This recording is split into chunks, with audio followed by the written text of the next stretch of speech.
Indus valley civilisation करना था ना, तो एंशियंट भी इंक्लूड कर दिए हैं। ओके, और उसी में आर्ट एंड कल्चर एक पार्ट है। जैसे कि हम लोगों ने स्टार्ट कहाँ से किया था? पाषाण युग से किया था, ठीक है, प्री हिस्टोरिक पीरियड से किया था। उस समय जो रॉक पेंटिंग है उसको हम लोगों ने लास्ट क्लास में देखा था। नाउ इंडस वैली सिविलाइजेशन को करते हुए हम लोग ये देखेंगे कि इंडस वैली सिविलाइजेशन क्या आर्टिस्टिक डेवलपमेंट था।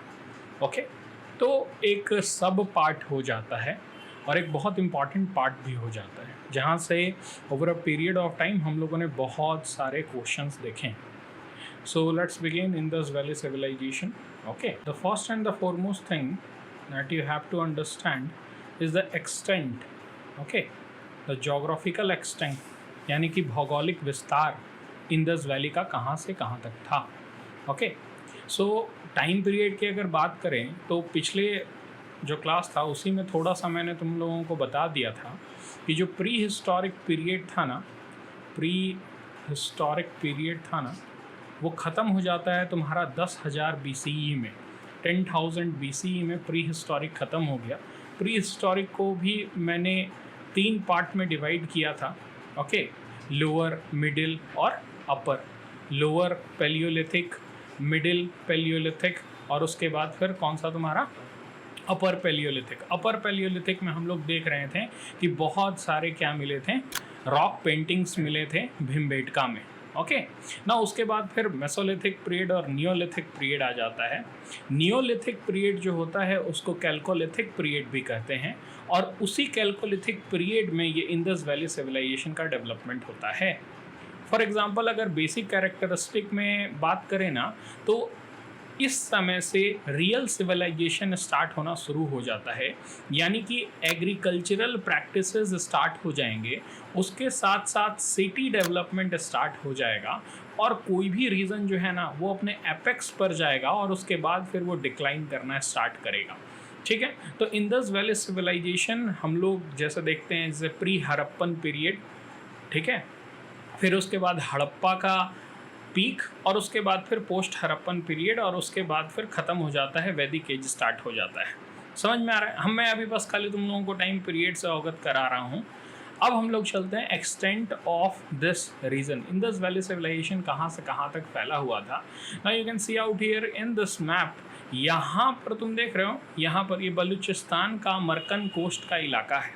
ओके, यानी कि सबसे वेस्ट में अगर देखा जाए तो ये बलूचिस्तान और अफगानिस्तान तक फैला हुआ था, सिंधु घाटी सभ्यता। अगर हम नॉर्दर्न रीजन की बात करें तो can you see out here Manda. यहाँ पर मांडा जो है वो जम्मू एंड कश्मीर में है, तो सबसे नॉर्थ की अगर बात करें तो वो मांडा तक फैला हुआ है जहाँ पर जम्मू एंड कश्मीर है। वेरएज अगर एकदम सदर्न पोर्शन की बात करें, you can see out here Lothal as well as this is the Narmada river. यहाँ पर ये नर्मदा रिवर है, ठीक है। तो नर्मदा रिवर का जो तुम्हारा किनारा है वहाँ तक हमें मिलता है, तो जो इसका सदर्न एक्सटेंट हो गया वो नर्मदा रिवर तक हो गया। ओके, गुजरात या फिर महाराष्ट्र तक भी हम लोग ले सकते हैं।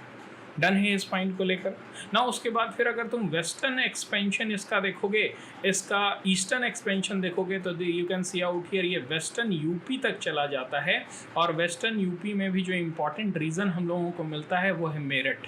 ओके, तो जो इसका टोटल एक्सटेंट की अगर हम लोग बात करें तो you can see out here from the Manda in the north to the Markan coast in the Baluchistan area to the Narmada Valley in the southern area, and in the eastern side it is the Meerut.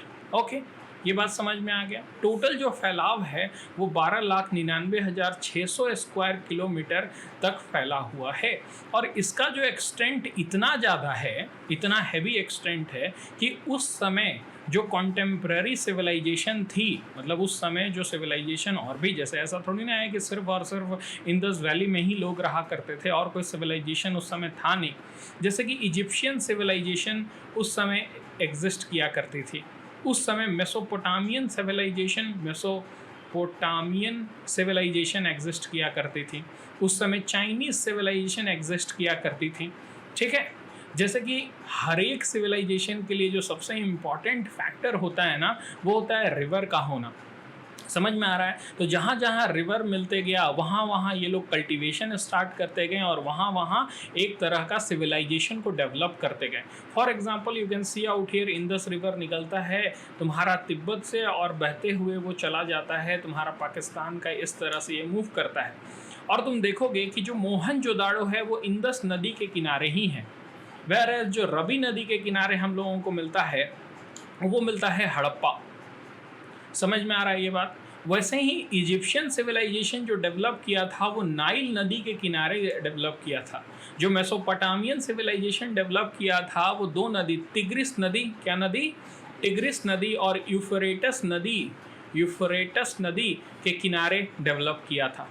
Okay, तो river system जो होते हैं वो सबसे बड़ा role play करते हैं एक सिविलाइजेशन को ग्रो कराने में। ये बात समझ में आ रहा है? और इसी तरह से उस समय का वो जो टाइम पीरियड था जिस समय में इंडस वैली सिविलाइजेशन एग्जिस्ट करती थी, उसी समय मल्टीपल अदर सिविलाइजेशन भी एग्जिस्ट किया करती थी।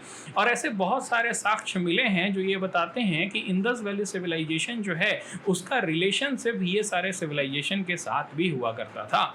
कोई दिक्कत नहीं है इस पॉइंट को लेकर के।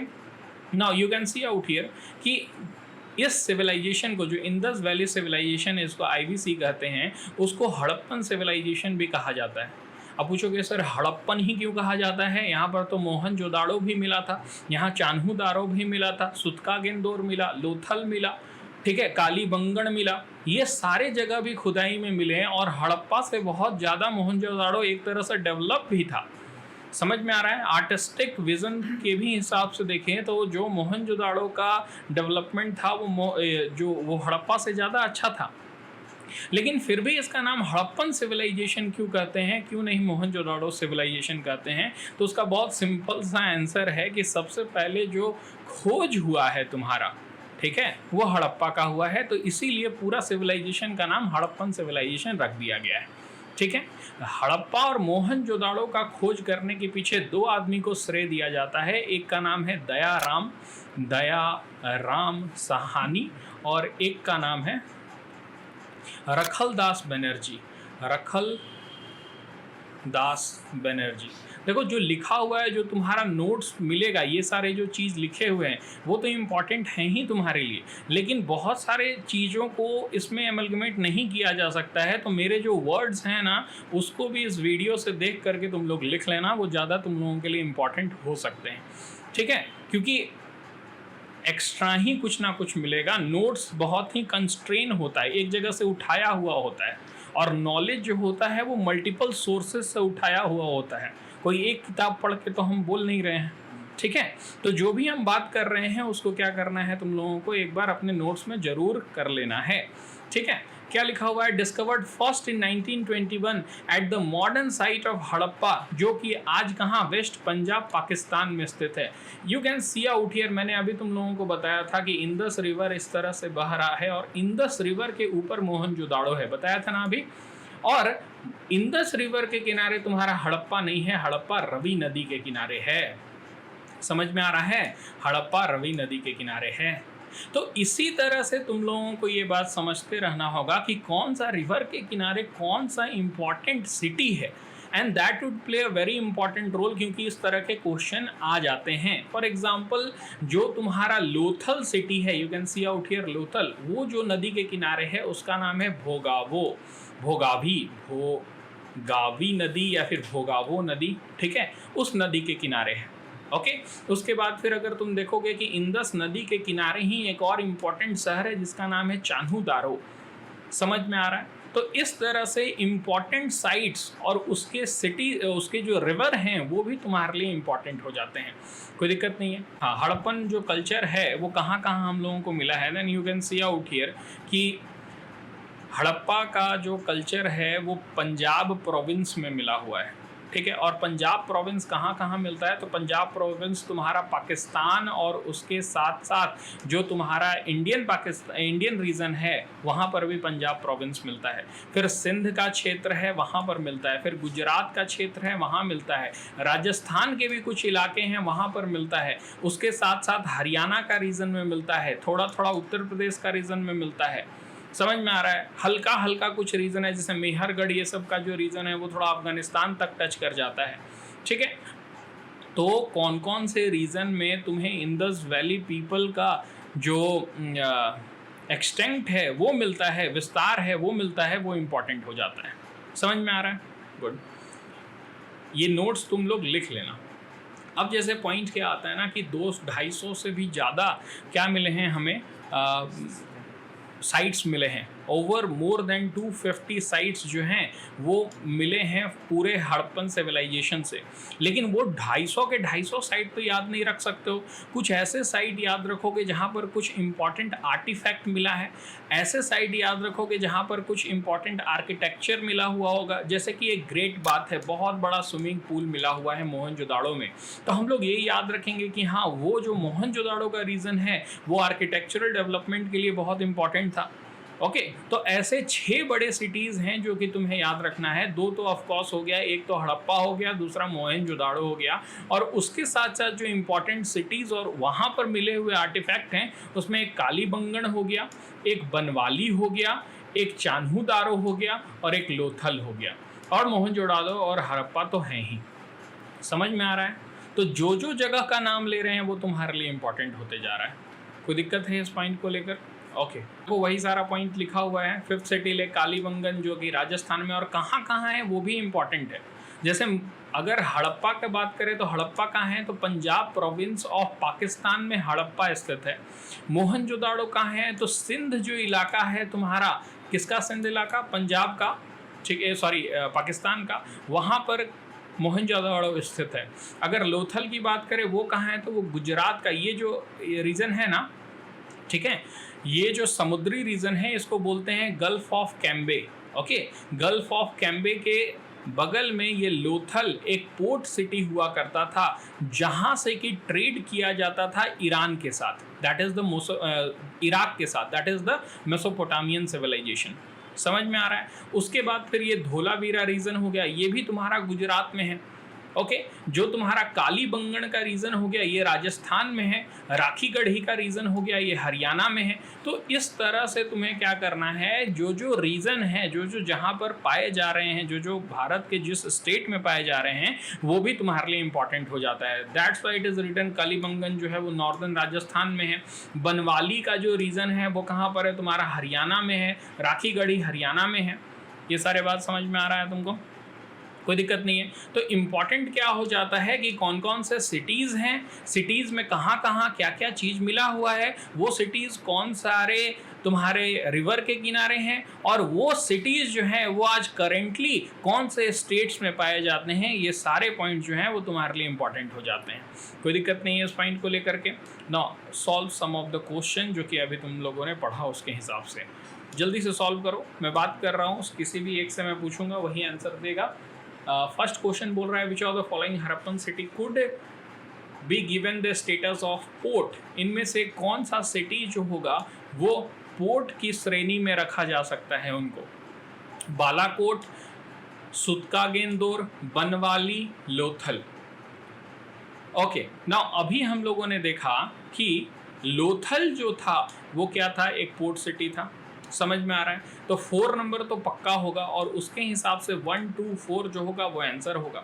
अब इसी चीज़ को समझने के लिए फिर से हम लोग क्या कर जाएंगे, ये एक मैप के पास चले जाएंगे और हम लोग देखेंगे कि ये देखो सुतकागेंदोर जो है ना वो एक पोर्ट सिटी है, सुतकाकोह जो है ना वो एक पोर्ट सिटी है, बालाकोट जो है ना वो एक पोर्ट सिटी है, उसके बाद कुंटसई जो है ना वो एक पोर्ट सिटी है, लोथल जो है वो एक पोर्ट सिटी है। लेकिन कहाँ से बनवाली एक पोर्ट सिटी होगा? नहीं ना, पोर्ट सिटी होगा, वो समुद्र किनारे तो है नहीं, तो पोर्ट सिटी नहीं होगा। इस तरह से मैप वर्क इम्पॉर्टेंट हो जाता है ये सारे क्वेश्चंस के पर्सपेक्टिव में। Now second question you can see out here, क्या ये भी डिस्कस अभी किए थे कि नहीं? मैं एक बार पढ़ दे रहा हूँ, तुम लोग आंसर अपने मन में सोचना। Consider the following statement about the Indus valley civilization. पहला है Kalibangan is situated on the river Ghaggar. Kalibangan जो है वो घग्गर नदी के किनारे है। लोथल जो है वो भोगाव नदी के किनारे है गुजरात में। हड़प्पा जो है वो रवि नदी के किनारे है। इनमें से कौन सा स्टेटमेंट सही है? ठीक है, अब का जो पैटर्न है वो ऐसा हो जाएगा कि ऊपर में सिर्फ एक सही है, ऊपर में 2 स्टेटमेंट सही है, ऊपर में 3 स्टेटमेंट सही है, या फिर ऊपर के कोई भी स्टेटमेंट सही नहीं है। तो तुम ऐसे भी आंसर कर सकते हो। ये पुराना पैटर्न पर क्वेश्चन बनाया हुआ है। यू टेल मी दैट कि क्या ऊपर के एक स्टेटमेंट सही हैं, 2 सही हैं या 3 सही हैं, या फिर कोई सही नहीं है?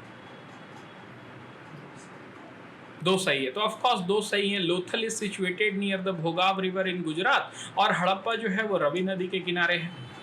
घग्गर जो है वो बहता है तुम्हारा उत्तर प्रदेश, और तुम्हारा उत्तर प्रदेश का रीजन है तो वो तो हो नहीं सकता है। कालीबंगन जो है वो तुम्हारा राजस्थान में है। सो दैट्स वाई 1 जो होगा वो गलत होगा। ठीक है, तो यहाँ से इम्पॉर्टेंट साइट्स और रिवर का लोकेशन भी इम्पॉर्टेंट है। अब यहाँ पर मैंने एक और बात बुलाया था कि जो जो रीजन जो हैं वो भारत में हैं, वो भी तुम्हें समझना होगा कि भारत के कौन से रीजन में है। तो उसके ऊपर देखो मैंने ये क्वेश्चन बना करके रखा हुआ है कि निम्नलिखित में से कौन सा हड़प्पा स्थल भारत में स्थित है। अब तुम्हें ये भी देखना पड़ेगा कि भारत में कौन सा स्थित है। Kot Diji, Rakhigarh, Ropar, Mohenjodaro.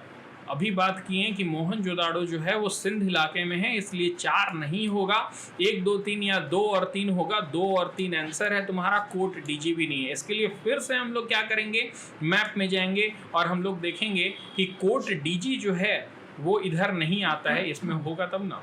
Coat Diji, you can see out here, Mohenjodaro के ठीक नीचे कोट डीजी है।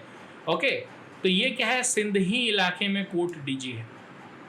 वेरएज बनवाली और राखीगढ़ी कहाँ है, हरियाणा वाला रीजन में है। समझ में आ रहा है? तो मैप वर्क पूरा का पूरा मुझे तुम्हारे कॉपी में चाहिए। मिल जाएगा ना, हो जाएगा ना, कोई दिक्कत तो नहीं है उसमें। ठीक है, चलिए आगे बढ़ें। बहुत बड़ा चैप्टर है, 150 स्लाइड से ऊपर का चैप्टर है। अभी तो शुरुआत हुआ है। मैं इसीलिए मैं एंशिएंट पढ़ाता नहीं हूँ, पढ़ाता हूँ तो इतना इन डेप्थ जाके पढ़ाता हूँ कि फिर कुछ भी नहीं छूटता है। क्वेश्चन आता है तभी तो बनाया हुआ है। इसमें तो दोनों चल रहा है। ठीक है, इसमें तो दोनों चल रहा है। देखो नोट्स भी मेरा थोड़ा डिफरेंट रहता है। ठीक है, ओके, हर एक चीज़ का मैप वर्क रहता है, हर एक चीज़ का तुम्हें पिक्चर मिलेगा। समझ में आ रहा है ना, तब जाके वो कंप्लीटेशन होगा। देखो अब आते हैं शहर के ऊपर। शहर कैसा था, ठीक है। यहाँ पर आर्किटेक्चरल डेवलपमेंट भी हम लोग देखेंगे कि किस तरह से उनका शहर बसता था, किस तरह से पूरा प्लान्ड सिविलाइजेशन था, प्लान्ड सिटीज़ हुआ करते थे। और जो कल्चर थे ना वो 2 भाग में डिवाइड हो जाते हैं। एक को कहा जाता है प्री हड़प्पन कल्चर, एक को कहा जाता है हड़प्पन कल्चर। तो 2 सांस्कृतिक चरण देखे जाते हैं, पूर्व हड़प्पा और Harappa. To the Harappan period belong the remain of mud brick platform, streets and drains। इसी को हम लोग समझने वाले हैं कि कितना अच्छा उन लोगों का डेवलपमेंट था। You can see out here, इस तरह के स्ट्रीट बने हुए हैं। स्ट्रीट देख रहे हो, एकदम सीधे सीधे स्ट्रीट हैं जो कि राइट एंगल पर एक दूसरे से मिल रहे हैं। और ये जो तुम ईंटें देख रहे हो ना, वो इतने बेहतरीन ईंटें हैं कि यही सारा ईंटें का चोरी कर करके यहाँ के आसपास के जो लोग हैं वो अपना घर बना लिया करते थे। समझ में आ रहा है? इवन जब रेलवे ट्रैक बिछाया जा रहा था उसमें भी बोला गया कि ईंटा कहाँ से लाना है, तो यहीं से चोरी करके ले गए। और जबकि इसका टाइम पीरियड लगभग 2500 साल पहले का है, 2500 वर्ष पुराना। यहाँ पर बिहार में 1 साल पहले जो पुल बनता है 1700 करोड़ का, वो गिर जाता है। 1 साल में 2 पुल, 4-5 हजार करोड़ का पुल जो है वो गिर जाता है। इन लोगों का ईंटा इतना बेहतरीन है कि आज 2500 साल हो गया है, लेकिन इन लोगों का ईंटा बेहतरीन है, मजबूत है, क्योंकि ये सारे बॉन्ड ब्रिक हैं। समझ में आ रहा है? बॉन्ड ब्रिक्स हैं। और इसी के बारे में हम लोग थोड़ा सा और अच्छी तरह से स्टडी अभी करने वाले हैं। अगर सिटीज़ की बात की जाए ना, तो सिटीज़ का जो तुम अगर बाइफरकेट करोगे तो 2 पार्ट में कर सकते हो। एक पार्ट में बोलोगे कि रेसिडेंशियल एरिया है जहाँ पर लोग रहा करते हैं, और दूसरा पार्ट को अगर डिवाइड करोगे तो उसमें ये कह सकते हो कि यहाँ पर तुम्हारा सोशल ऑर्गेनाइजेशन का काम हो रहा है, जैसे कि यहाँ पर किंग रहा करते होंगे, या फिर यहाँ पर जो बिजनेस पर्सन है वो रहा करते होंगे, या फिर इम्पॉर्टेंट बिल्डिंग्स जो होते हैं वो रहा करते होंगे। जैसे रांची का ही कंसिडर कर लो, रांची का एक इलाका जो है जहाँ पर तुम्हारा कचहरी है, वहाँ पर तुम्हारा म्यूनसिपाल्टी के बिल्डिंग है, तो सोशल ऑर्गेनाइजेशन के जो भी इम्पॉर्टेंट बिल्डिंग्स है तुम्हें वो कचहरी के रीजन में मिल जाएगा। और रेसिडेंशियल एरिया का ले लो रातू रोड का, समझ में आ रहा है। तो इस तरह से दो पार्ट में डिवाइड था पूरा सिटी। एक जगह तुमको माउंट 1 जो बोला जाता है वो रेसिडेंशियल एरिया है, और माउंट 2 जो है वो सोशल ऑर्गेनाइजेशन का है। जो रेसिडेंशियल एरिया है उसको भी डिवाइड करो कि रेसिडेंशियल एरिया में एक तो तुम्हें घर मिलेगा, और घर के बगल से तुमको ड्रेनेज सिस्टम मिलेगा, नालियाँ मिलेंगी। आज भी अगर तुम देखोगे कि कोई गली में घुस जाओगे तो नाली नहीं रहता है, वो रोड पर ही नाली निकाल देते हैं, ठीक ना। फिर कूद कूद करके फान फान करके तुम पार होते रहो, या फिर घर से नहा धोआ के निकले हो और उसी नाली में तुम्हें क्या करना है, गुजर के जाना पड़ेगा, क्योंकि उसकी मानसिक स्थिति जो है वो 2500 साल पुराना से भी पहले का है। तभी ना, क्योंकि 2500 में तो नली बनना शुरू हो गया था, ड्रेनेज सिस्टम हम लोग पढ़ रहे हैं, उसकी मानसिकता उससे भी पहले की है। वेल है, हर एक घर में कुआं है, और ये सब इंटरकनेक्टेड हैं एक दूसरे से, समझ में आ रहा है। वेरएज अगर हम लोग सोशल ऑर्गेनाइजेशन की बात करें तो उस रीजन को सिटाडेल कहते हैं, समझ में आ रहा है। सिटाडेल हम लोग देखेंगे, और मैंने बहुत सारे इन्फोग्राफिक्स डाले हुए हैं, बहुत मेहनत लगा है इस पूरे नोट्स को बनाने के लिए, ठीक है। तो आराम से समझो खाली बैठ करके। सिटाडेल जो है, सिटाडेल में तुम्हें ग्रेनरी मिल जाएगा, ग्रेट बाथ मिल जाएगा। मैंने बोला ना, इम्पॉर्टेंट इंफ्रास्ट्रक्चर जो है वो तुम्हें सिटाडेल में मिलेगा, समझ में आ रहा है। अब ग्रेट बात क्या है, वहाँ पर एक बड़ा सा बाथ सिस्टम मिला हुआ है। उस बाथ सिस्टम में क्या हो रहा है तुमको कि ऐसा माना जाता है कि रिलीजियस सेरेमनी से पहले जो पूरा पीपल लोग होंगे वो यहाँ गैदर होते होंगे, बाथ लेते होंगे, और उसके बाद फिर वो रिलीजियस प्रोसेसन करते होंगे।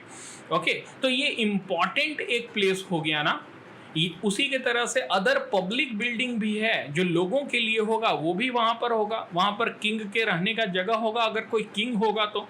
कहा जाता है कि आईबीसी जो था, इंडस वैली सिविलाइजेशन जो था, वो मर्चेंट क्लास वहाँ पर ज़्यादा रहते थे, व्यापारियों का वो पूरा जमघट था, ठीक है। वहाँ पर व्यापारी लोग डोमिनेट करते थे, तो व्यापारियों का जो तुम्हारा घर हुआ करता होगा वो सिटाडेल में हुआ करता होगा, समझ में आ रहा है। और ग्रैनरीज हुआ करते थे, बड़े बड़े ग्रैनरीज भी आगे हम लोग देखेंगे जहाँ पर अनाज को स्टोर किया जाता था, वो भी हमें उस तरह के बिल्डिंग्स दिखाई दिए हैं। If you can see out here this image, you can understand the division between the Citadel and residential area. You can see out here, यहाँ पर देख लोगे तो सिर्फ घर छोटे छोटे हैं, मड ब्रिक से बने हुए घर हैं यहाँ पर। ओके, यहाँ पर लोग रहते हैं, समझ में आ रहा है। और ये जो रीजन है वो सिटाडेल का रीजन है, ये थोड़ा सा अपर ऊपर का जगह है, अपर माउंड है, ये लोअर माउंड है, समझ में आ रहा है। और ये अपर माउंड में कौन रहता होगा, अपर माउंड में जो कि सोशल ऑर्गेनाइजेशन, जो अपना सोशल स्ट्रेटा में ऊपर होंगे वो लोग रहते होंगे, यहाँ पर आम लोग रहते हैं, समझ में आ रहा है। इसका एक और कारण हो सकता है, if you can see out here this river is flowing, अगर फ्लडिंग होगा तो सबसे पहले ये लोग मरेंगे। जो ऊपर का अपर माउंट वाला रीजन है वो बचा रह जाएगा, जो ऊपर सोशल स्ट्रेटा वाले होंगे वो थोड़े से अमीर होंगे और सेफ रीजन में रहेंगे, समझ में आ रहा है। ये basic structure of the society है, हमेशा से चलते हुए आ रहा है और अभी भी है यहाँ पर। ओके, तो हड़प्पा एंड मोहनजोदाड़ो दोनों में हमें सिटाडेल मिला है, जिसको एक्रोपोलिस कहते हैं, जिसको ऑक्युपाई वही करते होंगे जो कि रूलिंग क्लास के लोग होंगे। समझ में आया ये बात, कोई दिक्कत नहीं है, ठीक ना। नाउ सिटाडेल के नीचे you can see out here brick house हैं जो कि कॉमन पीपल रहते होंगे। ये सारे जो रीजन है उसमें कॉमन पीपल रहा करते होंगे। रिमार्केबल थिंग जो था इस पूरे जो हमें मोहनजोदाड़ो और हड़प्पा में मिल रहा था वो था इस तरह की गलियां। अब इस तरह की गलियां बनाना बहुत मुश्किल है उस समय में, कि घर जो है ना, जैसे कि मान लो कि अगर तुम बस रहे हो किसी भी जगह पर तो कैसे बसते हो, यहाँ पर एक घर बना दिया, यहाँ एक घर बना दिया, यहाँ एक घर बना दिया, ऐसे ऐसे करके रोड जा रहे हैं। लेकिन ये इतना ज़्यादा प्लान्ड सिटी है कि हर एक रोड जो है वो ऐसे जा रहा है, दूसरा रोड इससे आके ऐसे मिल रहा है। तो जो राइट एंगल पर एक दूसरे को रोड काट रहा है वो एक रिमार्केबल फीचर है इस सिटी का, जो बता रहा है ये कि पूरी तरह से ये प्लान्ड सिटी है। समझ में आ रहा है? किसी भी सिटी, कोई भी सिटी अगर प्लान्ड सिटी है तो उसके लिए तुम्हें समझना पड़ेगा कि कितना स्ट्रॉन्ग पॉलिटिकल ऑर्गेनाइजेशन और सोशल स्ट्रक्चर होता होगा जिसके वजह से ही इस तरह का सिटी का डेवलपमेंट हो पाया है। ये बात समझ में आ रहा है कि आज तुम इस तरह के सिटी डेवलप कर सकते हो? बिल्कुल भी नहीं। अभी जो तुम्हारा कहीं पर भी कोई लोग बस रहे हैं, इतना आसान नहीं है सब कोई को मेंटेन करके एक लाइन में बसाना। ओके, सब अपना मन का है, बहुत ही मुश्किल है। जैसे कि बेमतलब का बसा हुआ शहर एक तरह से एग्जांपल में समझ सकते हो रांची है। जहाँ जाओगे वहीं पर तुमको एक गली मिल जाएगा, वो गली कहाँ जा रहा है, मतलब जहाँ जिसको जगह मिला वहाँ पर उसने घर बनाया, वो इलीगल है, इनक्रोच्ड है, ना ड्रेनेज सिस्टम है, कुछ भी नहीं है, प्लान्ड सिटी नहीं है रांची। समझ में आ रहा है? इसीलिए तुम्हें देखने को मिलता है कि कितना जाम लग जाता है, तुम्हें 1 किलोमीटर चलने के लिए आधा घंटा बैठना पड़ जाता है। समझ में आ रहा है? ये 1 घंटा भी बैठना पड़ जाता है अगर रातू रोड का एग्जाम्पल लेते हो तो। It is not a planned city. और 2500 साल पहले हम लोगों को क्या देखने को मिल रहा है? बेहतरीन अरेंजमेंट ऑफ हाउस है और ग्रिड सिस्टम को फॉलो कर रहे हैं। ग्रिड, ये ऐसे गया, ये ऐसे गया, इधर से एक आएगा, इधर से एक रोड आएगा, ये एक ग्रिड बन गया। This is called grid. ऐसे ऐसे करके ऐसे गया, ये ग्रिड बन गया। तो ये ग्रिड सिस्टम जो है वो फॉलो हो रहा है। This is true almost all in the settlement. ये सारे इन द सेटलमेंट में हमें देखने को मिला, चाहे वो क्यों ना बहुत बड़ा सिटी हो मोहनजोदाड़ो के टाइप, या फिर छोटा सा लोथल का ही सिटी क्यों ना हो। मोस्ट ऑफ दम में हमें मिला कि रोड जो है वो एक दूसरे को 90 डिग्री पर कट करते हैं और सिटी जो है वो ब्लॉक्स में डिवाइडेड है। ये बात समझ में आ रहा है? Okay, now you can see out here Mohenjodaro का सबसे महत्वपूर्ण सार्वजनिक स्थल ग्रेट बाथ प्रतीत होता है। अब ये जो ग्रेट बाथ है, तुम देख लो कि ये 2.43 मीटर डेप्थ जा रहा है, 7 मीटर की इसकी चौड़ाई है और 11.88 मीटर की इसकी लंबाई है। इट मीन्स दैट कि उस समय वाटर कंजर्वेशन की प्रथा चालू थी। इससे हम लोगों को ये समझ में आ रहा है। दूसरा चीज हम लोगों को ये समझ में आ सकता है कि इतना बड़ा अगर वो पब्लिक बाथ सिस्टम बना रहे हैं तो जरूर वो लोग रिलीजियस पीपल हुआ करते होंगे, जो कि रिलीजन के लिए, रिलीजन कुछ पूजा पाठ करने से पहले यहाँ पर स्नान करते होंगे और उसके बाद फिर जा करके क्या करते होंगे, पूजा पाठ करते होंगे। जो भी उनका रिलीजियस उस समय का हुआ करता होगा वो करते थे। उसके साथ साथ बहुत सारे रूम्स मिले हैं इसी के एडजेसेंट में, जो कि ये समझा रहा है कि क्लोथ, कपड़े बदलने का वो जगह हुआ करता होगा। ओके, इससे ये पता चल रहा है कि उन लोग कितना ज़्यादा डेवलप्ड हुआ करते थे। सोचो, अर्ली मैन के बाद का ऐसा लोग है जो कि इतना ज़्यादा डेवलप्ड है, इतना सोच समझ के सारा डेवलपमेंट कर रहा है, आर्किटेक्चरल डेवलपमेंट कर रहा है। अगर इम्पॉर्टेंट पार्ट देखें ग्रेट बाथ का, तो साइड रूम थे जिसमें कि चेंज कर सकते हो क्लोथ को। The floor of the bath was made of the burned brick. ये बात मैं बताता हूँ तुम लोगों को। देखो, अगर आज भी इसमें पानी स्टोर करोगे ना तो पानी नीचे लीक नहीं करेगा, क्योंकि इतना बेहतरीन ये सब टाइल्स लगाया हुआ है। उस समय का जो ये टाइल्स है वो आज भी फंक्शनल है, क्योंकि ये बर्न्ड ब्रिक्स से बनाया हुआ है।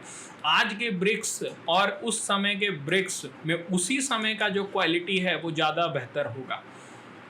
समझ में आ रहा है? क्योंकि वो क्या किया गया होगा, भट्ठी में झोंक करके बहुत ही मेहनत से बनाया होगा। ऑफ कोर्स आज भी चाहेगा तो वो क्वालिटी को मेंटेन कर सकता है, लेकिन लोग करते नहीं हैं।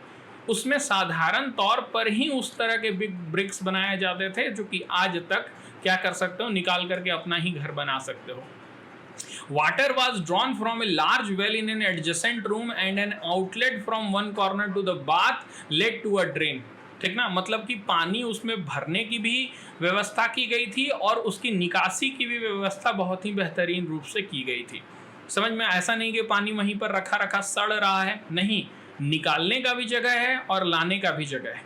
Okay, it is suggested that the great past served ritual bathing, मैं इसी के बारे में बात कर रहा हूँ कि ऐसा लगता है, प्रतीत होता है कि कोई रिचुअल के लिए, कोई पूजा पाठ का प्रक्रिया के लिए इस ग्रेट बाथ का यूज़ किया जाता होगा, which was so vital to any religious ceremony in India, जो कि बहुत इंपॉर्टेंट है कोई भी धार्मिक सेरेमनी के लिए भारत में। ओके, धार्मिक समारोह के लिए, सेरेमनी मतलब समारोह।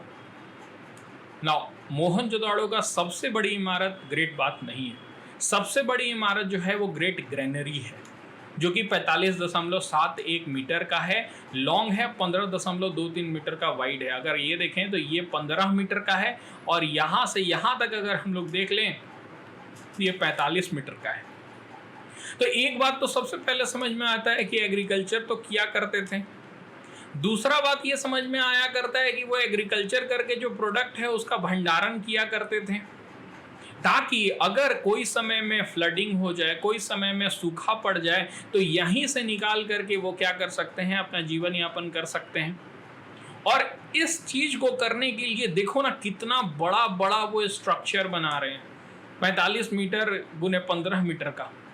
ओके, और ये सबसे इंपॉर्टेंट, हर एक बात जब सोच रहे हो ना, अच्छा ठीक है बना दिया, नहीं, कब बनाया ये देखो ना, जो टाइम पीरियड है वो देखो, 2500 साल पहले बना रहा है, इवन 4-4 साल पहले तो स्टार्ट हो गया है इन लोगों का, एट पीक पर है जब 2500 साल था। ये बात समझ में आ रही है? ओके ना, उसके बाद फिर हड़प्पा में भी हमें मिलता है, लेकिन स्मॉल ग्रैनरी का एक कॉम्बिनेशन मिलता है। So you can see out here कि 15 मीटर का एक और 6 मीटर का, तो 15 metre 6 metre, 15 metre 6 metre, 15 metre 6 metre, इस तरह से करते हुए लाइन से हमें ग्रैनरीज मिल रही हैं। तो सेम ही है, वो एक ही ग्रैनरी मोहनजोदाड़ो में इतना बड़ा मिल रहा है, इसमें क्या है, छोटे छोटे का ब्लॉक्स मिल रहा है। ये बात समझ में आ गया, कोई दिक्कत नहीं है। बट इन 6 ग्रैनरीज मिली हैं। We have come across series of brick platform that form the basis of 2 rows of 6 granary, 2 row हैं 6 ग्रैनरी के। दिक्कत नहीं है कोई, समझ में आ रहा है कि किस तरह से हड़प्पा और मोहनजोदाड़ो ग्रेन्स का एक्युमुलेशन किया करते थे, भंडारण किया करते थे। अब ग्रेन्स है, एक बात तो समझ में आ रहा है, तो ग्रेन्स आते होंगे, जैसे कि तुम लोगों ने चावल देखा होगा, तो चावल जो आता है उसका हस्क भी तो रहता है, समझ में आ रहा है, निकालोगे तब ना अंदर से चावल निकलेगा, ठीक ना, तो उसको फटकने का जगह कहाँ है, तो वो भी वो लोग बना करके रखे हुए। तुम्हें क्या लग रहा है बेवकूफ़ हैं वो लोग? जी नहीं, हर एक चीज़, छोटा छोटा चीज़ के लिए भी उन लोगों ने काम किया हुआ था। You can see out here, ये वॉक्समैन प्लेटफॉर्म है। और मुझे ये बात भी बहुत अच्छी लग रही है कि वो लोगों का सिंगल सब कोई का नहीं है। ओके, वॉक्समैन प्लेटफॉर्म में यहाँ पर लोग आके काम किया करते होंगे और भंडारण पूरे सिटी के लिए वहाँ पर किया जाता होगा। You can see out here, यहाँ पर क्या है, ये वॉकमैन प्लेटफॉर्म है, ये सारे इस तरह के मिले हैं जहाँ पर क्या किया जाता होगा, धान ये सबको फटका जाता होगा, उसमें से चावल को निकाला जाता होगा। Okay, to the south of the granary के दक्षिण में Harappa lay working floor consisting of rows of circular brick platform, इस तरह से गोल आकार का ब्रिक प्लेटफॉर्म मिला है। These were evidently meant for threshing grain, समझ में आ रहा है, ग्रेन्स को थ्रेस करने के लिए यूज किया जाता होगा। और इसी में हमें धान तो नहीं मिला है, इसमें हमें वीट मिला है, गेहूं मिला है और बार्ली मिला है, समझ में, उसके अवशेष मिले हैं, वही नहीं मिल गया है, उसके अवशेष मिले हैं, जो ये बताता है उसके क्रेविसेस में, ये जो दरारें हैं ना, उसके अंदर हमें क्या मिला है, इसके अवशेष मिले हैं, जिसका कार्बन डेटिंग करके हम लोगों ने पता किया कि अच्छा उस समय ये लोग वीट और बार्ली की खेती किया करते थे और खाया करते थे, बनाया करते थे। समझ में आ रहा है? Okay, very good. अब ये देखो कि ये जो उस समय का ईंट है, ये न्यूयॉर्क के म्यूजियम में रखा गया है। ये ईंट है, कितना बड़ा ईंट है। ओके, ये कालीबंगन का ईंट है। कालीबंगन कहाँ है? नॉर्दर्न राजस्थान में। हमेशा याद रखो कि कौन सा कहाँ पर है। लोथल कहाँ पर है? गुजरात में है। कालीबंगन कहाँ है? बनवाली कहाँ है? राखीगढ़ी कहाँ है? हड़प्पा कहाँ है? मोहनजोदाड़ो कहाँ है? मांडा कहाँ है? ठीक है, कोट डीजी कहाँ है? सुतकागेंदोर कहाँ है? ये सारे रीजन को तुम्हें सामने आ जाना चाहिए कि अच्छा ये सारे रीजन यहाँ पर है। कम से कम 25 से 30 साइट तो तुम्हें एकदम कंठस्थ याद होने ही होने चाहिए। तो ये सारे जो southern part of the bricks platform which may have been used for granary, thus it would appear that the granary consisted an important part of the Harappan से वही बोल रहा है कि ग्रेनरी इंपॉर्टेंट पार्ट था और इस तरह के ब्रिक्स से उसे बनाया जाता था। अब ड्रेनेज सिस्टम देख लो कि कितना बड़ा ड्रेनेज सिस्टम है, ठीक है, कितनी बड़ी नालियां बनाया करते थे, इस तरह से शहर का सारा पानी आकर के ड्रेन आउट होगा। ये मोहनजोदाड़ो का है। The drainage system of Mohenjodaro was very impressive. इनमें in almost all city every big और small house had its own courtyard और बाथरूम। अपना कोर्टयार्ड भी है, अपना बाथरूम भी है, और वो बाथरूम कनेक्टेड है ड्रेनेज सिस्टम से पूरे सिटी का। वो ड्रेनेज सिस्टम हर एक घर से कनेक्टेड है जो कि बाहर इस तरह से पूरे पानी को निकासी कर दे रहा है शहर से। ओके, और आज का देखो, आज जल जाओ। एक तो हर एक नाली जो था उस समय ड्रेनेज सिस्टम का वो ढका हुआ है। 2500 साल पहले वो लोग नाली ढक दे रहे हैं। आज हर एक नाली में तुम्हें एक पी करके गिरा हुआ मिल जाएगा, ढका हुआ नहीं है। रियलिटी समझो, समझ में आ रहा है? ऐसे अंदर चल जाओगे पता नहीं चलेगा, पाताल चल गए कि कहाँ चल गए। वो इतना बड़ा बड़ा नाली है तुम्हें रातू रोड और इस इलाके का। इवन ये तो कुछ भी नहीं, एक बार रातू रोड से मैं क्रॉस कर रहा था तो मैंने क्या देखा कि रातू रोड में हड्डियां तैर रही हैं बरसात का, अभी का ही समय में, क्योंकि बगल में कब्रिस्तान है। अंदर से सोचो, नाली से होते हुए बाहर हड्डियां तैर रही हैं। हालत खराब हो गई मेरी। आज उसके बाद 3 महीना तक मैं रोड से नहीं गया। मैं गली गली जाता था, गली गली बहुत अच्छा इंटरकनेक्टेड है। ये हालत है अभी की। 2500 साल पहले के बाद फिर 2500 साल में हम लोगों ने इतना ज़्यादा तरक्की किया, ठीक ना, कि अब हड्डियां भी तैरती हैं रोड पर। सो ये हमारा डेवलपमेंट है, और ये उन लोगों का डेवलपमेंट है जो कि देखो खुला दिखाई दे रहा है, बंद है। समझ में आ रहा है? ड्रेनेज सिस्टम जो है वो कवर्ड ड्रेनेज सिस्टम हुआ करता था, अभी का नहीं था। सरकार जानबूझ के खोलती है क्या कि इसके वजह से पियांक लोग गिर के मरेगा, कम होगा? हो सकता है। In Kalibangan many houses had their well, अपना कुआं हुआ करता था। Water flowed from the house to the street which had drains, मैंने बताया ना, बाथरूम हुआ करता था, घर में पानी वेल हुआ करता था, बाथरूम हुआ करता था, सब कनेक्टेड थे ड्रेन से। वो ड्रेन बाहर ले जाके, और ये देखो ना, स्टोन स्लेब से उसे ढका हुआ, were covered with bricks and sometime with stone slab. चाहे तो उसको ईंटों से ढक दिया जाता था, चाहे तो स्टोन स्लैब से ढक दिया जाता था। मैं गलत थोड़ी ना बोल रहा हूँ, सच बोल रहा हूँ। अभी जाके निकल के देखना, हर एक नली खुला नहीं होगा ना रांची का, तो फिर बताना मुझे। मोस्ट ऑफ द, नहीं तो अगर 5 स्लैब होगा, 6ठा खुला होगा, ठीक ना, कि 5 में बच जाएगा, 6ठा में गिर के मरेगा, कुछ ऐसा सोच होगा। The street drain were equipped with man holes, उसके साथ साथ मैन होल हुआ करता था। मैन होल से तुम जा करके उसको साफ कर सकते हो।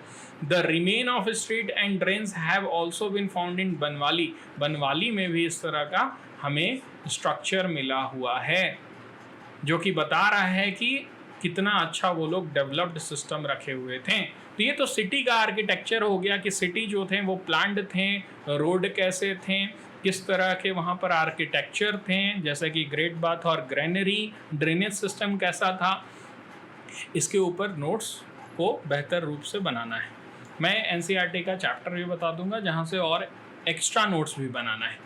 अभी बस बेसिक समझो, क्योंकि ये इसमें 2 क्लासेस तो लगेंगे ही लगेंगे।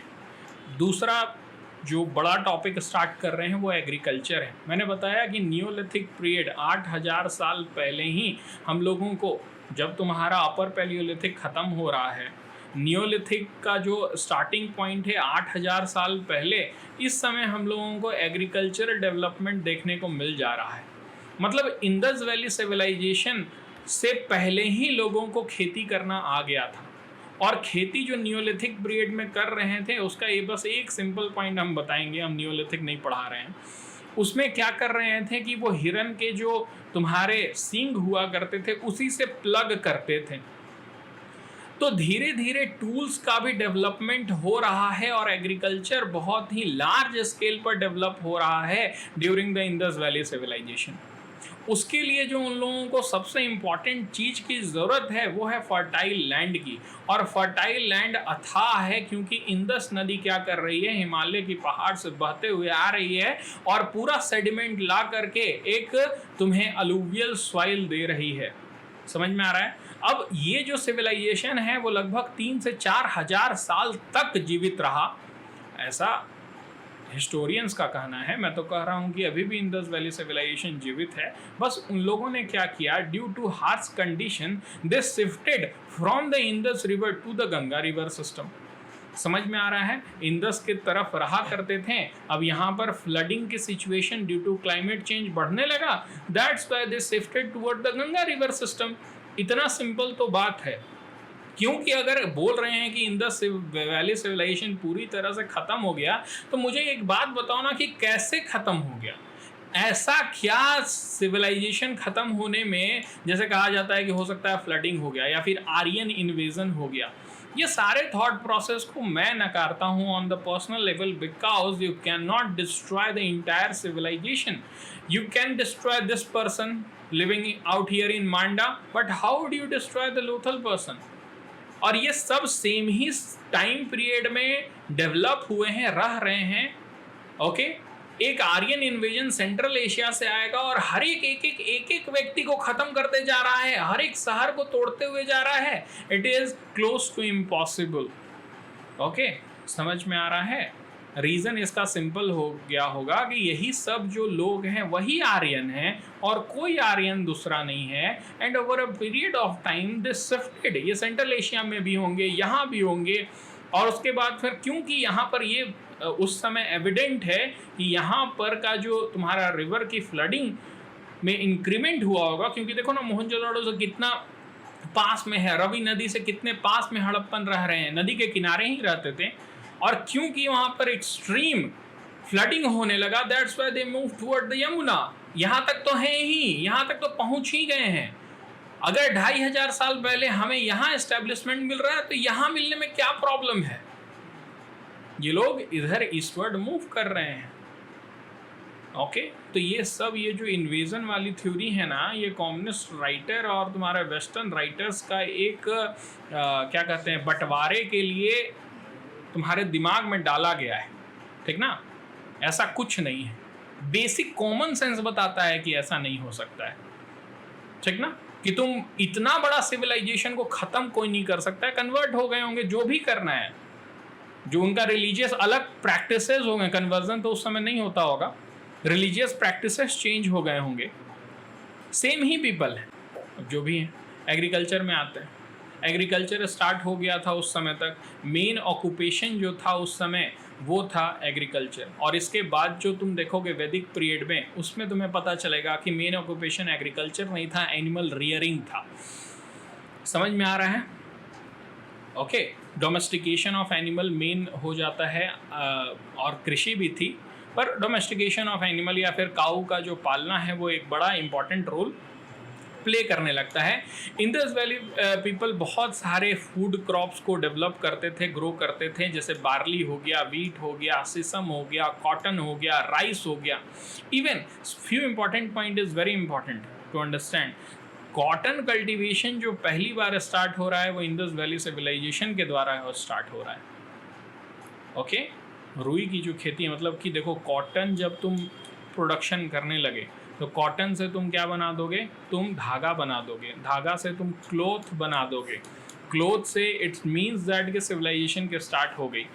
क्या चाहिए एक सिविलाइजेशन को स्टार्ट करने के लिए? मतलब एक आदमी को तुम डेवलप कब कहोगे?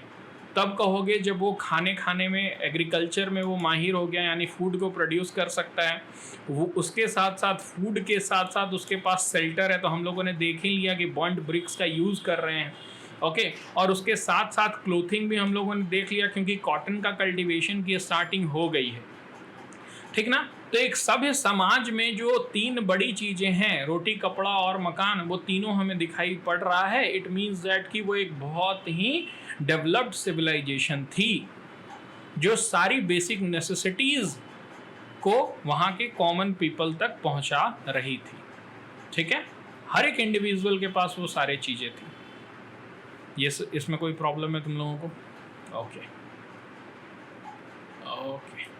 तो फ्लड प्लेन, क्योंकि इंडस रिवर बहती है, इंडस रिवर क्या करती है, अपने साथ साथ फर्टाइल सॉइल लाती है। वो फर्टाइल सॉइल जो होते हैं वो इतने फर्टाइल होते हैं कि कुछ भी तुम क्या करो, उगाना चाहो वो बहुत अच्छी तरह से उगा सकते हो, because those land were very fertile land. Indus people क्या करते थे, उस प्लेन में सो करते थे सीड्स। कौन से मंथ में, नवंबर और तुम अप्रैल तक वो क्या करते थे, उसकी कटाई कर देते थे। यानी कि रबी क्रॉप को वो उगाते थे। इसीलिए ना वीट की कल्टीवेशन हो रही है। वीट जो है वो रबी क्रॉप है, ओके। वेयर जो राइस है वो क्या है, खरीफ क्रॉप है। तो वो लोग नवंबर में बुआई करते थे, अप्रैल में कटाई कर देते थे। ये बात समझ में आ रहा है, ओके ना। वो क्या किया करते थे, बड़े बड़े दीवार बनाया करते थे जो कि उनके सिटी को फ्लड से प्रोटेक्ट करता था, क्योंकि फ्लडिंग वहाँ पर बहुत ज़्यादा हुआ करती थी। मैंने बताया कि हो सकता है एक कारण उनका वहाँ से मूव करने का कि फ्लडिंग बहुत ज़्यादा कांस्टेंट होने लगा होगा। जब तुम्हारी ज़िंदगी बार बार परेशान हो रही है ना, तो तुम कोशिश करते हो कि तुम माइग्रेट कर जाओ, ओके। हम लोगों ने देखा ग्रीस वाला जो कॉन्सेप्ट पढ़ रहे थे कि ग्रीस के बगल में जो पाकिस्तानी को लेके जाने वाली नाव थी जो डूब गई है, उसमें हम लोगों ने ये पॉइंट को समझा था कि लोग माइग्रेट क्यों करते हैं। माइग्रेट लोग इसलिए करते हैं क्योंकि उस देश की स्थिति इतनी बदतर हो जाती है कि उनके पास कोई और ऑप्शन नहीं होता है सिवाय उस देश को छोड़ने का। सो यहाँ पर भी यही ये लोग कर रहे थे कि इंडस वैली सिविलाइजेशन में इतना फ्लडिंग हो जाने लगा कि वो लोग मूव करके जाने लगे। पहले तो उसको काउंटर करने के लिए इस तरह के बड़े बड़े दीवार बनाने लगे, लेकिन फिर भी जब उनके पास कोई उपाय नहीं रहा तो वो मूव करने लगे गंगा वैली सिस्टम की तरफ। समझ में आ रहा है। नो हो और plug share had been discovered. कैसे खुदाई करते थे, हो और प्लग शेयर नहीं मिला है कुछ भी। हो सकता है लकड़ी का हुआ करता होगा, ओके। नहीं मिला, इट डज नॉट मीन कि उन्हें आता नहीं था। तो इतना बड़ा बड़ा कल्टीवेशन कैसे कर रहे थे, इतना बड़ा बड़ा ग्रेनरी कैसे रखे हुए हैं। मिला नहीं है, वन थिंग है। हो सकता है कि वो लोग कॉपर का नहीं बनाते होंगे या ब्रॉन्ज का नहीं बनाते, हो सकता लकड़ी का ही बनाते होंगे उस समय तक, क्योंकि स्टोन का नहीं बनाते होंगे। स्टोन एज ख़त्म हो गया है। लकड़ी क्या हो गई ना, बहुत अच्छी तरह से इजी वे में वो लोग उसको शार्पन कर सकते हैं और उसको मॉडिफाई कर सकते हैं। समझ में आ रहा है। हो सकता है स्टोन का भी बनाते होंगे, we don't know about that, क्योंकि हमें कुछ मिला नहीं है उस तरह का। ना हो मिला है, ना ही प्लग शेयर मिला है। प्लगिंग करने के लिए, जुताई करने के लिए हमें मिला नहीं है, ओके। प्रोड्यूस क्या क्या किया करते थे, तो वो लोग प्रोड्यूस किया करते थे, you can see out here, cotton, P, mustard, okay, wheat, barley, ये सारे चीज़ को वो लोग प्रोड्यूस किया करते थे। एक स्टेटमेंट में आ जाएगा। एनिमल की डोमेस्टिकेशन की बात करें तो मोस्ट ऑफ द एनिमल का वो लोग डोमेस्टिकेशन करते थे, चाहे वो हम्प साइज बुल हुआ हो, चाहे शिप हो, काऊ हो, गोट हो, पिग हो, ये सारे चीज़ का वो लोग डोमेस्टिकेशन किया करते थे, पालते थे। हम्प्ड बुल उन लोगों का फेवरेट था, क्योंकि जुताई करने में उससे बहुत ही ज़्यादा बेनिफिट होता होगा। आज अभी कुछ साल तो ये जो ट्रैक्टर का जब ज़माना आ गया ना, तो हमारे जो इंडिजीनियस बुल हुआ करते थे वो सब ख़त्म हो रहे हैं। वो सब कहाँ जा रहे हैं, तुम्हारे स्लॉटरिंग करने के लिए जा रहे हैं, उनको मार दिया जा रहा है, ओके। सिर्फ और सिर्फ वो अब सिर्फ प्रोडक्शन के लिए ही, रिप्रोडक्शन के लिए ही यूज़ किया जाता है उनका। समझ में आ रहा है उनकी जो स्थिति है, क्योंकि पहले क्या किया, वो इकोनॉमिकली बहुत ही ज़्यादा वायबल हुआ करते थे। उसी से क्या होता था, तुम्हारी खेत की जुताई हुआ करती थी। और अब क्या हो रहा है कि हम्प्ड बुल की कोई ज़रूरत है नहीं, इसलिए वो पूरा जो तुम्हारा जीन ही है, वो जो पूरा उन लोगों का स्पीसीज़ ही है, वो खतरे में है, ओके। क्योंकि it's better to just kill them. Food के लिए उन्हें बेच दो, लेदर इंडस्ट्री में उन्हें दे दो। Favored by the Harappan, from a very beginning, dogs were regarded as pet. Cats were also domesticated, and sign of the feet of both dogs and cats have been noticed. कुत्ता और बिल्ली को भी पाला करते थे। They also kept asses and camels. गधों को भी रखा करते थे। ऐसा नहीं है कि गधों को नहीं रखते थे। अच्छा, पाकिस्तान सबसे ज़्यादा किसको रखता है पता है? गधों को। हाँ, तो गधों को बहुत अच्छी तरह, मतलब गधों को रखते थे बहुत अच्छी तरह से। और सबसे ज़्यादा गधों को क्या करते हैं वो लोग बेचते हैं गधों को। गधों को किसको बेचते हैं? चाइना को बेचते हैं, गधों से चाइना क्या करता है, एक जेलेटिन नाम का पदार्थ को वो बनाता है, ओके। और उनको क्या करता है, गधों को मार देता है, स्लॉटर करेगा इन गधों को बेचारों को, और उसके बाद फिर उनके जो चमड़े हैं वो निकालेगा, उसमें से जेलेटिन पदार्थ निकालेगा, उसका केमिकली यूज़ बहुत ज़्यादा है, उसको करेगा, ठीक ना। तो गधों को बहुत बेचता है, क्योंकि और तो कुछ बिक नहीं रहा है उससे। इंडस्ट्री लगाएगा तब ना कार वार बेचेगा, इससे बेहतर है गधों को बेचेगा। Camels which were possibly used as beast of burden, उसको भी क्या किया करते थे वो लोग, डोमेस्टिकेट किया करते थे। हॉर्सेस का भी एविडेंस उस समय मिला है, मैंने इसके ऊपर भी पहले बात किया था, पिछले शायद वीडियो में भी मैंने बात किया है कि हॉर्सेस ये लोग कहते थे कि भारत में मिलते ही नहीं थे, कोई भी एविडेंसेस नहीं मिले हैं। लेकिन ऐसे बहुत सारे तुम्हारे टॉय मिले हैं जिसमें कि हॉर्सेस डिपिक्ट किए जा रहे हैं। और उसके साथ साथ देखो, evidences of the horse come from superficial level of Mohenjodaro and from a doubtful terracotta figure from Lothal. ये कहना है कि डाउटफुल है कि लोथल में मिला है कि नहीं हॉर्स, लेकिन मैं क्या बोल रहा हूँ कि 100% मिला होगा, क्योंकि एक इंडिजीनियस ब्रीड जो है वो 2000 साल और हजारों साल में नहीं डेवलप होता है। समझ में आ रहा है, मतलब 1000 साल में डेवलप नहीं होता है, या 2000 साल में वो एक ब्रीड नहीं डेवलप होता है, एक स्पीसीज का स्पीसीज ऑरिजिनेट नहीं करता है, उसमें मिलियंस ऑफ ईयर लगते हैं एक स्पीसीज को ऑरिजिनेट करने में। तो वो बहुत साल पहले से ही वहाँ पर क्या होगा, तुम्हें घोड़े होंगे। तो सुपरफिशियल नहीं है और डाउटफुल टेराकोटा फिगर नहीं है, ठीक है, क्योंकि वहाँ पर काठियावाड़ ब्रीड का मिलता है अभी भी घोड़े। आज भी जाओगे तो काठियावाड़ घोड़े मिल जाएंगे तुम्हें। The remain of the horses were been reported from Surkotada situated in the west of, देखो रिमेन्स, घोड़े के रिमेन्स मिल गए ना सुरकोटाडा में, कब का है, 2000 BC पुराना मिल गया है, तो हॉर्स भी थे उस समय, ओके। ना अब हम लोग मूव करते हैं आर्टिस्टिक डेवलपमेंट में, ठीक ना, कि वो लोग सिर्फ और सिर्फ घर बना रहे थे और फूड प्रोडक्शन कर रहे थे, खा और जी रहे थे, या फिर कुछ आर्टिस्टिक डेवलपमेंट में था। तो उसका सबसे अच्छा एग्जांपल ये लेडी दे रही है, you can see out here, देख रहे हो क्या टशन में खड़ी हैं। So this is the bronze, ठीक है, ब्रॉन्ज से बना हुआ ये स्कल्पचर है, और ब्रॉन्ज डांसिंग गर्ल इन्हें कहते हैं। समझ में आ रहा है, ब्रॉन्ज डांसिंग गर्ल। ये कहाँ मिला है, तो मोहनजोदाड़ो में मिला है। इस तरह के ब्रॉन्ज से बने हुए बहुत सारे और भी तुम्हें क्या कहते हैं आर्टिफैक्ट मिलते हैं, जैसे डॉग मिलता है, कॉपर से बना हुआ डॉग, कॉपर डॉग कहाँ, लोथल में मिलता है। बर्ड्स मिलते हैं, बुल के फिगर मिलते हैं। समझ में आ रहा है, मोहनजोदाड़ो में ब्रॉन्ज डांसिंग गर्ल मिलते हैं, ठीक है। तो ब्रॉन्ज स्कल्पचर कहाँ मिलता है हमें, मोहनजोदाड़ो में ये मिलते हैं डांसिंग गर्ल। अब ये इसका जो बनाने का टेक्निक होता है उसको कहते हैं लॉस्ट वैक्स टेक्निक, ठीक है, वैक्स टेक्निक। पहले वैक्स से सांचा बनाना, सांचा में ब्रॉन्ज को डालना। अब ब्रॉन्ज क्या होता है तुम लोगों को पता है, पहले ब्रॉन्ज क्या होता है, एक अलॉय होता है। बोलोगे सर ये अलॉय क्या होता है, आर्ट्स के स्टूडेंट में यही प्रॉब्लम, ठीक ना। अलॉय क्या होता है पता है तुम्हें, बताओ, अगर मैं गलत हूँ तो साबित करो। नहीं ना, अलॉय क्या होता है, थोड़ा सा बेसिक क्लास 10 तक के NCERT तुम्हें कंप्लीट करने होंगे, ऑन योर ओन कंप्लीट करने होंगे साइंस के, ओके। अलॉय क्या होता है, मिक्सचर होता है डिफरेंट एलिमेंट का। फॉर एग्जांपल अगर ब्रॉन्ज एक अलॉय है तो उसको बनाने के लिए 2 एलिमेंट का यूज़ किया जाता है, एक तो कॉपर है और दूसरा क्या है, टिन है, ठीक ना। कॉपर और टिन का मिश्रण करके ब्रॉन्ज बनाया जाता है। और इस कला में जो तुम्हारे हड़प्पन थे, मोहनजोदाड़ो के लोग थे, वो बहुत ही परिपक्व थे।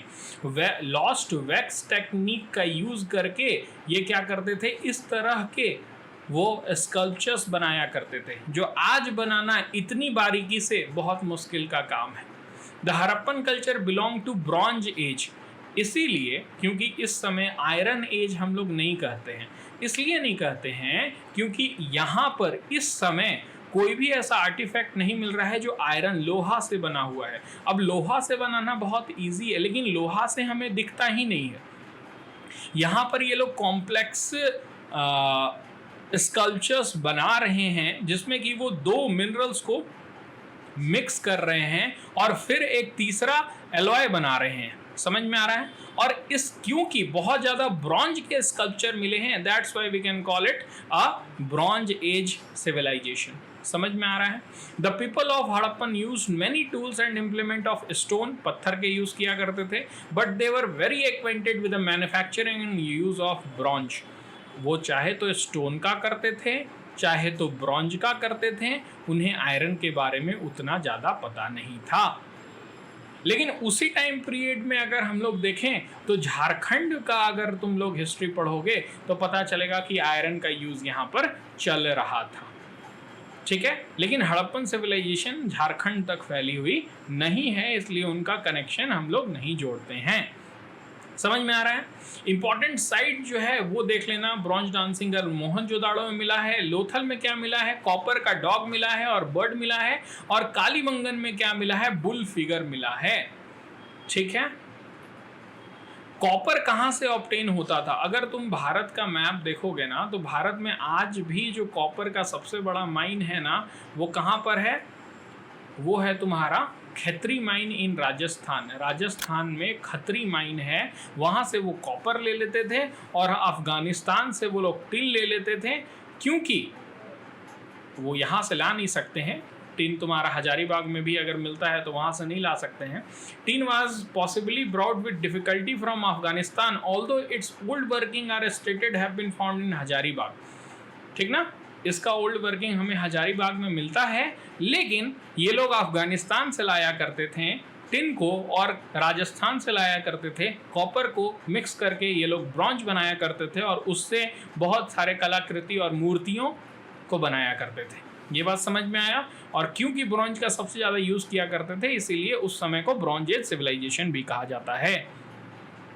कॉटन को अगर बात करें तो 1929 में आर्कियोलॉजिस्ट ने रिकवर किया कॉटन टेक्सटाइल मोहनजोदाड़ो में हुआ करता था।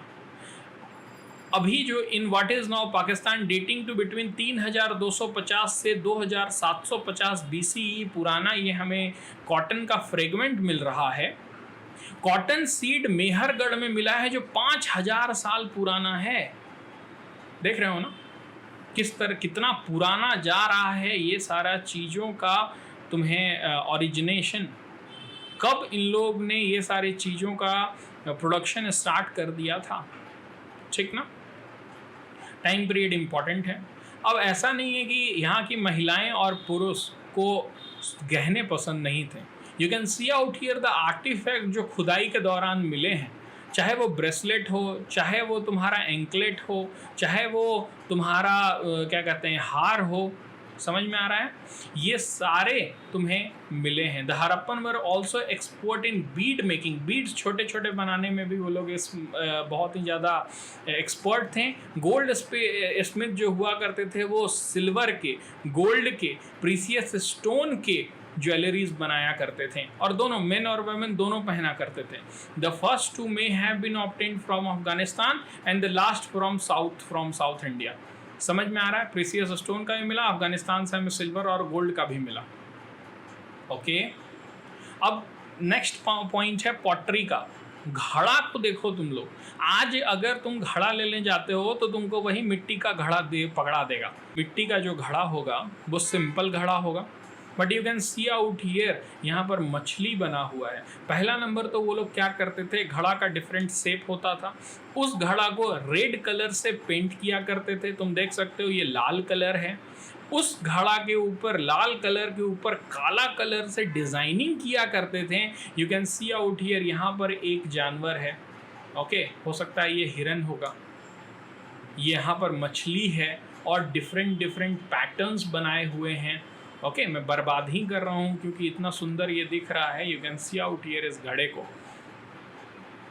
तो तुम्हें एक बात समझना होगा कि पहला नंबर तो ये घड़ा उन लोग बेवकूफ़ नहीं थे कि घड़ा को हाथ से बनाएंगे। जी नहीं, वो लोग व्हील से बनाया करते थे। ठीक है, व्हील से घड़ा को बनाया करते थे। उसके बाद फिर घड़ा के ऊपर लाल रंग से पेंट किया करते थे, ताकि उन्हें पता था कि उसके ऊपर अगर काला कलर से पेंटिंग करेंगे तो बहुत ही अच्छी तरह से वो उभरेगा। And that's how they use to make this type of shiny glossy pottery. एक से एक घड़ा बनाया करते थे, और घड़ा सबसे इंपॉर्टेंट चीज उनके घर में हुआ करता था फॉर द स्टोरेज। तो इतना सुंदर क्यों है? एक तो तुम घर में जा रहे हो, सोचो आजकल क्या बोला जाता है कि किचन को छुपा के रखो, बर्तन को सब ढक देगा, क्लोजेट बनाए जाएंगे।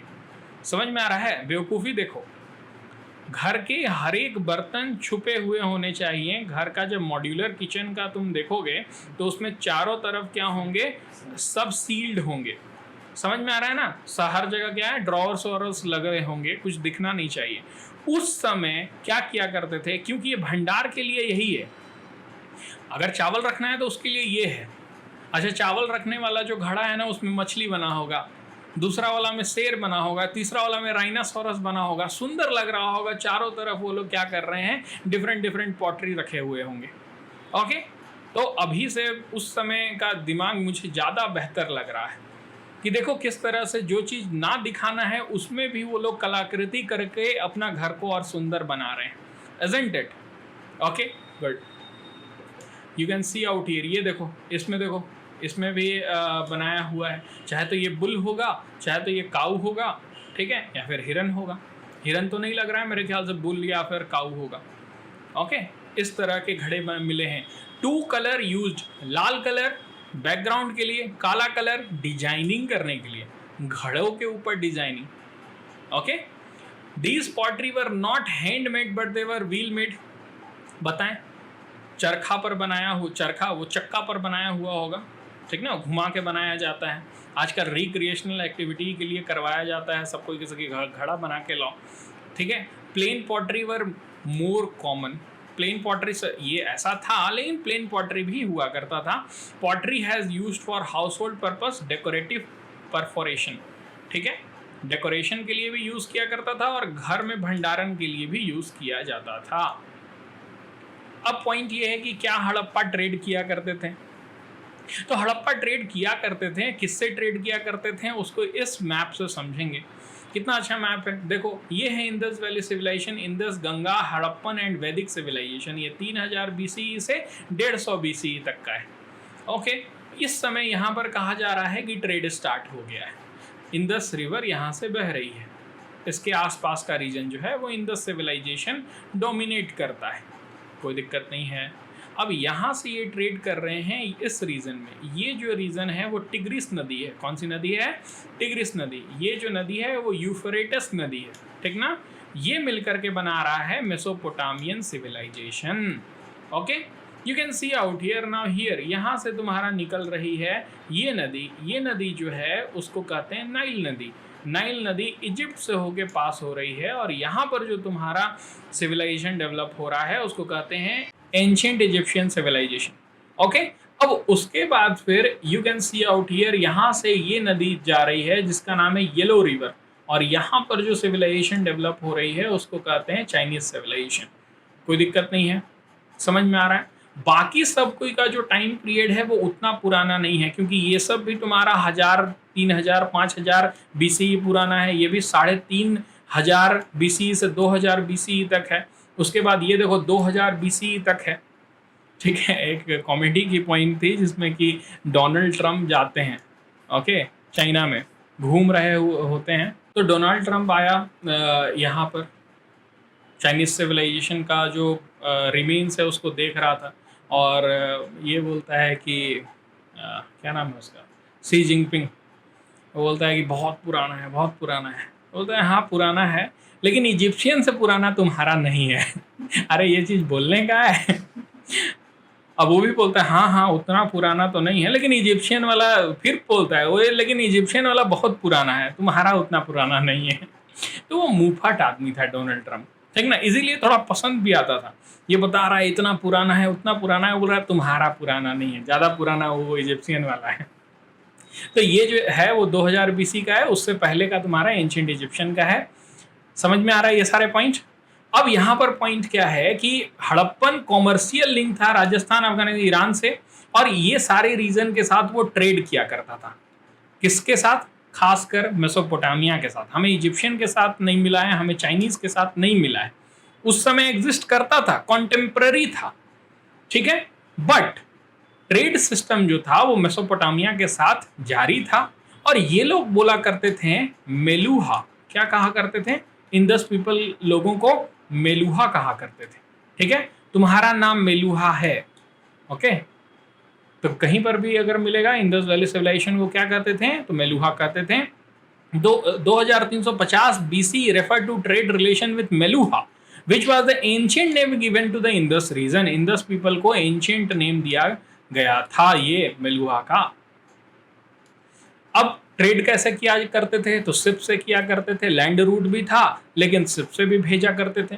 तो शिप भेजने के लिए डॉकयार्ड होना चाहिए, यानी पोर्ट होना चाहिए। तो क्या पोर्ट भी बना के रखे थे? तो ऑफ कोर्स पोर्ट भी था उनके पास, और बेहतरीन पोर्ट था जो कि टेक्नोलॉजिकल सिस्टम से चला करता था। You can see out here, यहाँ पर अगर तुम देखोगे अगर ध्यान से, तो ये है तुम्हारा नदी एक, ओके, दिखाई दे रहा है तुम्हें? नदी है। अब नदी का कनेक्शन करके एक कैनाल बनाते हैं, और कैनाल से आवागमन होता है। समझो इस बात को। Most of the cities were built around river, but some cities like Balakot and Lothal were built across sea. Most of the city कहाँ था? जैसे मोहनजोदाड़ो कहाँ था? इंदस नदी के किनारे था। रवि नदी के किनारे तुम्हारा हड़प्पा था। कोट डीजी भी मोहनजोदाड़ो में था। तो ज्यादातर जो रिवर के किनारे ही सिटी का निर्माण हुआ था। लेकिन यहां पर एक इंपॉर्टेंट पॉइंट, कुछ सिटी ऐसे थे जो समुद्र के किनारे डेवलप हुए थे। समुद्र के किनारे उनका ओरिजिनेशन हुआ था। उसमें सुरकाटाडो हो गया, चाहे सुतकागेंदोर हो गया, चाहे बालाकोट हो गया, चाहे लोथल हो गया, ये सारे समुद्र के किनारे वाले पोर्ट सिटी थे। ये बात समझ में आया? चलो दूसरा पॉइंट देखो यहाँ पर। अगर ये मैप को देखोगे तो dock had a canal opening to maintain stable water level. अब देखो यहाँ पर अगर देखोगे तो यहाँ पर एक क्या है कि एक कैनाल ओपनिंग है, और यहाँ से पानी है। अब पानी का अगर तुम बहाव को ऊपर कर दोगे तो नाव ऊपर आ जाएगा, समझ में आ रहा है, और कम कर दोगे तो वो नीचे चला जाएगा। तो रिवर से मेन कनेक्शन, रिवर इधर से बह रहा है, यहां पर पोर्ट ना बना करके उसका पानी को किनारे करके ला करके वहां से ऐसे करके मोड़ करके यहां पर लाया जाता था। उसमें एक्स्ट्रा पानी डाल करके उसका जो लेवल ऑफ वाटर है उसको ऊंचा किया जाता था। तो यहां पर दिखाई दे रहा है कि ये लोग वाटर का लेवल को स्टेबल रखने के लिए एक्सटर्नल वर्क भी किया करते थे। तो यहाँ पर टेक्नोलॉजी का यूज किया जा रहा है। The dock was built away from the main current to avoid siltation. यहाँ पर नहीं बनाएंगे। क्यों नहीं बनाएंगे यहाँ पर? क्योंकि यहाँ पर अगर बनाएंगे तो पानी का बहाव की वजह से क्या आएगा, जो मिट्टी का गाद ये सब होता है जिसको सिल्ट कहते हैं, वो जाके जमा हो जाएगा और फिर जो नाव होगा वो अटक जाएगा। तो मेन करंट में नहीं बनाएंगे, उसका एक अलग से चैनल बना करके यहां पर पोर्ट बनाएंगे। इतना मतलब खुदाई किए होंगे वो लोग, अलग से कैनाल बनाए होंगे। उस कैनाल में कितना पानी रहेगा उसकी व्यवस्था किए होंगे कि पानी को ज्यादा करेंगे तो नाव आ जाएगा, कम करेंगे तो वो चला जाएगा। कुछ इस तरह का डेवलपमेंट उन लोगों ने किया था उस समय। ये बात समझ में आ रहा है? कुछ दिक्कत है विकास? ये घर ऐसे ही बनाए होते उसी समय का उस समय का एक पिक्चर है। पॉलिटिकल ऑर्गेनाइजेशन की बात करें या फिर वहाँ की धर्म की बात करें तो कोई टेम्पल वेम्पल मिल नहीं रहा है, लेकिन कुछ ऐसी मूर्तियाँ मिल रही हैं जो कि ये बता रहे हैं कि वो लोग क्या कर रहे हैं कि मूर्तियों की पूजा करते हैं। फॉर एग्जाम्पल एक ऐसा मूर्ति मिला जो मदर गॉडेस का है। You can see out here ये मूर्ति मिला। In one figure a plant is shown growing out of embryo of an woman। ठीक है, तो उनके एम्ब्रियो से प्लांट निकलता हुआ दिखाई दे रहा है। ये मदर गॉडेस हैं, ओके। और probably the image represent the goddess of earth, क्योंकि अर्थ क्या होता है, अर्थ से भी बहुत सारे चीज उत्पन्न होते हैं। तो इसीलिए ऐसा कहा जा रहा है कि ये जो है ना, ये डिपिक्शन कर रहा है मदर गॉडेस का, जो कि रिप्रेजेंट कर रहा है अर्थ को। Okay, the origin and the growth of the plant, the Harappan therefore looked upon the earth as a fertility goddess। धरती को fertility goddess की तरह देख रहे हैं, and worshipped her in the same manner as the Egyptian worshipped the Nile goddess। जिस तरह से इजिप्शियन नाइल नदी को पूजते थे उसी तरह से इस मूर्ति को, मदर गॉडेस को हड़प्पन पीपल पूजा करते थे। उसके साथ साथ ऐसा नहीं है कि मेल डिटी नहीं मिले हैं। ये है पशुपतिनाथ। अगर तुम देखोगे तो ये चेहरा है उनका, ये एक मुकुट है, ओके। और इनके चारों तरफ सारे जानवर है, जैसे यहाँ पर हाथी है, यहाँ पर टाइगर है, यहाँ पर राइनासोरस है, यहाँ पर बुल है, उनके पैरों के नीचे डियर हैं 2 ठो, ओके। और ये योगी की पोजीशन में बैठे हुए हैं। योगी लोग ऐसे ही बैठते हैं, इस तरह का हाथ है, इस तरह का पैर है। अब बताओ कि कैसे ये लोग कह सकते हैं कि जो इन्वेजन हुआ था और ये जो सिविलाइजेशन है वो हिंदू सिविलाइजेशन से डिफरेंट है। जितने मदर गॉडेस, जैसे कि पहले के सिविलाइजेशन ऑफ कोर्स नेचर की ही पूजा किया करते थे। जो हिंदू सिविलाइजेशन का स्टार्टिंग है फिलॉसफी का, उसमें नेचर की पूजा है, ठीक है। उसके बाद फिर धीरे धीरे क्या है, वो पशुपतिनाथ की पूजा है। तो ये जो योगिक पोस्चर में बैठे हुए हैं, इनको कहा जा रहा है कि ये पशुपतिनाथ हैं। ये एक सील हुआ करता था इस तरह का, जो डिपिक्ट कर रहा है भगवान पशुपतिनाथ को। समझ में आ रहा है? ठीक है। तो इस तरह के भी आर्टिफैक्ट हमें मिले हैं, और ये सील का यूज होता था ट्रेड के लिए, ठीक है, आदान प्रदान करने के लिए, okay. So this is also important. योगी जो है वो सराउंडेड हैं हाथी से, टाइगर से, राइनासोरस से, बफेलो है बिलो हिज थ्रोन, थ्रोन के नीचे उनके बफेलो भी हैं। At his feet appear 2 deer, 2 deer भी हैं। The seal immediately recalls to our mind the traditional image of Pashupati Mahadev. समझ में आ रहा है? इस इमेज का डायरेक्ट डिपिक्शन पशुपति महादेव के साथ है। So the first part of Indus valley civilization ends with the name of Pashupati Mahadev. जय महादेव। ठीक है, पहला पार्ट खत्म। हाँ, ये टूटा हुआ मिला हुआ है, थोड़ा सा जो टूटा हुआ है। तो signing off, we are moving toward current affair.